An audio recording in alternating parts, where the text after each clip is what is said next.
2 wonderful things I saw online today. My 5-year-old thought this sound was the sound stars make, so we're exploring the reality. I love his enchanting misconception, though. How often in media do we hear crickets when the scene changes to night? I thought in the summer the cicadas were the sound of the sun hitting tree leaves. Sometimes I would mimic them when I felt the sun was extra warm, because I thought that's what you were supposed to do when you were grateful for the sun, warming you up and making you grow. I miss those days. Maybe these are the sounds the sun and stars make. They wouldn't be complete without the bugs that adore them. It makes me really sad because, yes, the sound isn't literally the sun, but the cicadas are doing that same thing.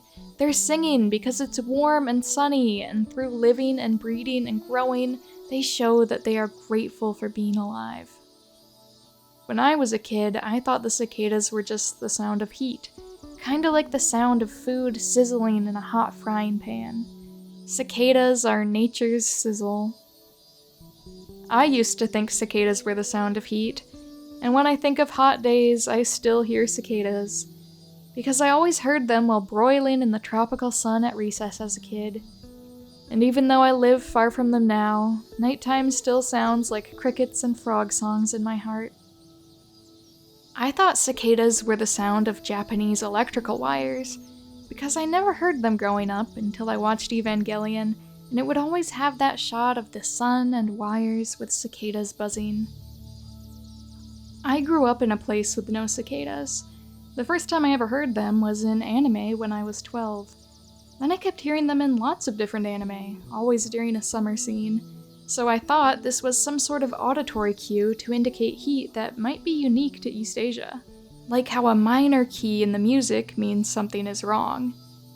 To this day, hot summer days feel stretched out and prolonged, like the drone of the cicada that still doesn't live where I am.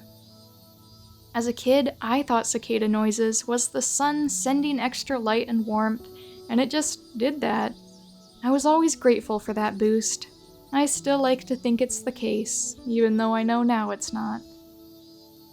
When I was little, I was so used to hearing the sound of cicadas in media during periods of very hot weather that I thought it was like the sound of a certain level of heat from the sun, like the audio equivalent of a lens flare to indicate harsh sunlight.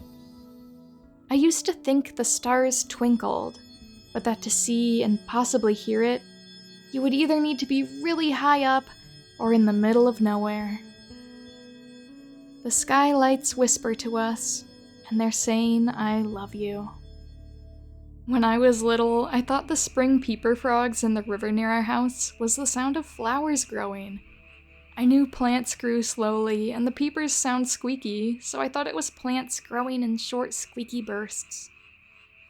When I was really little, I was learning the difference between living things and non-living things, like rocks and stuff. I had a lot of trouble with water, though. Because I could see it breathing, I thought it was alive. This reminds me of how when I was little, I used to think that the sound of an airplane passing by was the sky yawning. When I was a child, I thought the sound of airplanes passing overhead, we were near a commercial airplane route, was the sound of clouds moving. My foster sister once saw a huge factory that was puffing smoke everywhere and thought that's how clouds were made, which was adorable and preferable to the reality.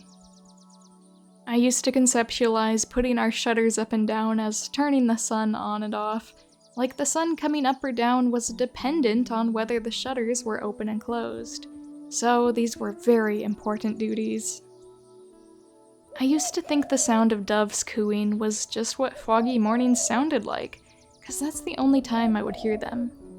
I also used to think the oceans came up and cleaned the world while we slept at night, and sharks and fish swam by our windows. I was 6 and lived like a block away from the beach. This reminds me of my ex-girlfriend telling me she thought mourning doves were the sound you hear when you're alone. I think about that one a lot, actually. I thought pigeon mating coos were the sound of loneliness, 'cause, well,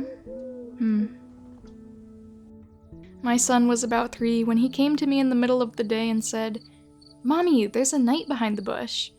I thought he meant a toy knight or something. So I follow him outside and he goes, "Listen, do you hear it?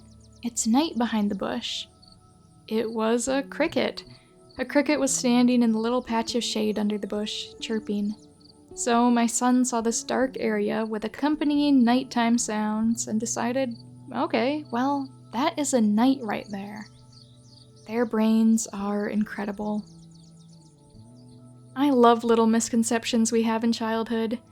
I don't remember having ones about sound, but I thought that if you walked towards the sun when it's setting, you'd eventually be able to touch it. We need more blissful whimsy, I think.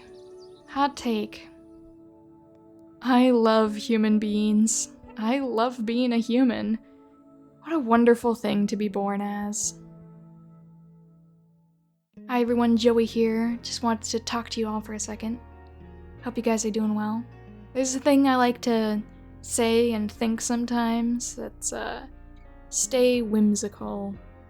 I think it's so good to keep this sense of childish whimsy in our hearts where we just enjoy the little things and we let our imaginations go wild.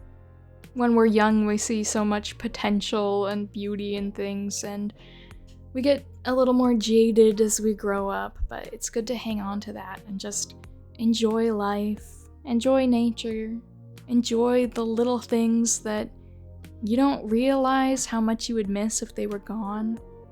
Like the sound of crickets on some nights. Find those little things and just soak in the joy they bring you, instead of tuning them out and putting them in the background like they don't mean anything. Because if they bring you joy, they do mean something. They mean so much. I just want everyone to smile and carry some happiness in their heart. So stay whimsical, okay? Big thank you to my Patreon members, My Little Ruse, Kuski55, Nebulatic Vexen, Sam, Donka42, John Huang, Laser Scorpio, Night Avenger, Mintara, Somnophobic Danny, Savage Otters, Ballsy, RG Laws Writer, and Terabyte AIX. Thank you so much for extra support on Patreon. It means the world to me.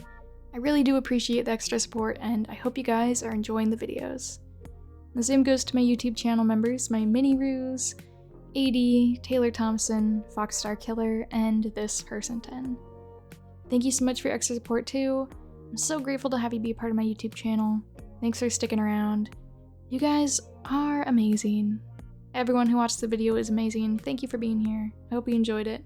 I know this was a little more calm and thoughtful of a video instead of just funny, but we'll get back to our regular content soon. I just thought this was a nice post on Tumblr with lots of nice replies, so I wanted to share it. And I hope you guys enjoyed it. Have a great day or night, and I'll see you in the next one.